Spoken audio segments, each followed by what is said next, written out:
இனிய காலை வணக்கம். இந்தியர்கள் 2 நாட்களை மறக்கவே முடியாது.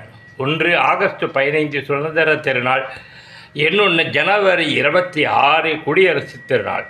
அதுபோல் உங்களோடு உரையாடிட்டு இருக்கிற இந்த விஜயகுமாருடைய வாழ்க்கையில் 2 நாட்களை மறக்கவே முடியாது.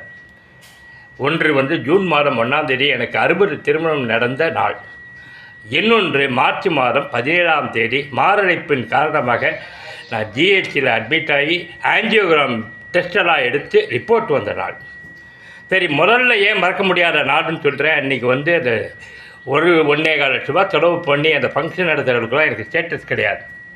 சில உறவுகளுடைய அஷூரன்ஸை நம்பி நான் பாட்டு பத்திரிகை அடித்து உறவுக்களாக கொடுத்துட்டு கடைசி நேரத்தில் அந்த உறவுகள் அருவருப்பாய் நடந்து கொள்ள அன்றைக்கி நான் பட்ட வலி வேதனை. அந்த ஃபங்க்ஷன் முடிஞ்சு கௌரவமாக நான் வெளியில் வரும்போது ஒரு சங்கல்பம் எடுத்தேன்.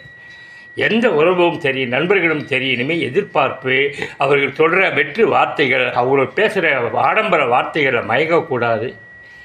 எல்லா உறவும் நடிப்பு தான், எந்த உறவும் சீரியஸ் கிடையாது, சும்மா ஃபார்மாலிட்டிக்கு நடிக்கிறாங்கன்னு புரிஞ்சுக்கிட்டு ஒரு ஞானம் பெற்ற நாள் அன்றைக்கி.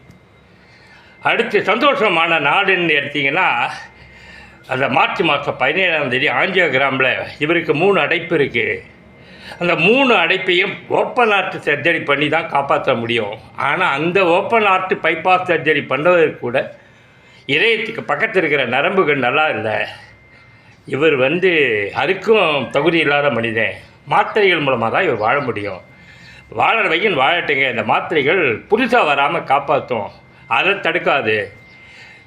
அதிகபட்சம் ஒரு வருஷமோ 6 மாதமோ 2-3 வருஷமோ தான் உயிர் வாழ்வாருன்ட்டு எனக்கு டிக்ளேர் பண்ணான் ஜிஹெச் டாக்டர். என்னை கை கொடுத்து தனியாக சொன்னான், ரொம்ப நாள் வாழ மாட்டேயா, ஏயா ஒரு ஸ்டேட்டஸ்ன்னு சொல்லிட்டாங்க. அன்னிலிருந்து எனக்கு சந்தோஷமான நாள். ஏன்னா இந்த அற்ப மனிதர்கள், பணம், பேய், பிசாசு இப்படி இருக்கிற மனிதர்கள் உறவு எல்லாருக்கிட்டேருந்து விடுதலை அடைப்பறம்பார். அது சந்தோஷம். அந்த ஆனந்த திருநாளை தினம் விழி மேலே வச்சுருக்கேன். தினமும் எனக்கு ஒரு 1/2 மணி நேரமாவது நெஞ்சு வலிக்கும் போதெல்லாம் சொல்லுவேன், டே பா, இன்றைக்கி கடைசி நாள்டா நமக்கு, இன்றைக்கி நைட் போயிடுவோம்டா, இந்த மனுஷ பிசாசுங்கிட்டேருந்து விடுதலை அடைய போகிறோம்டான்னு ஆனந்தத்துக்கு குறிப்பேன். மறுபடியும் போவார். இப்படி 2 நாட்கள் மறக்க மாட்டேன். இப்போ எதை சொல்கிறதுக்கு இந்த வீடியோ கிடையாது. இந்த மாதிரி ஒரு நிகழ்வுகள் உங்கள் வாழ்க்கையிலும் வரணும். இது மாதிரி இல்லைனாலும் ஏதாவது மறக்க முடியாத இன்சிடென்ட்ஸ் நடக்கும் பொழுது உங்களை அந்த சம்பவங்கள் புதிய மனிதனாக மாற்றுங்க.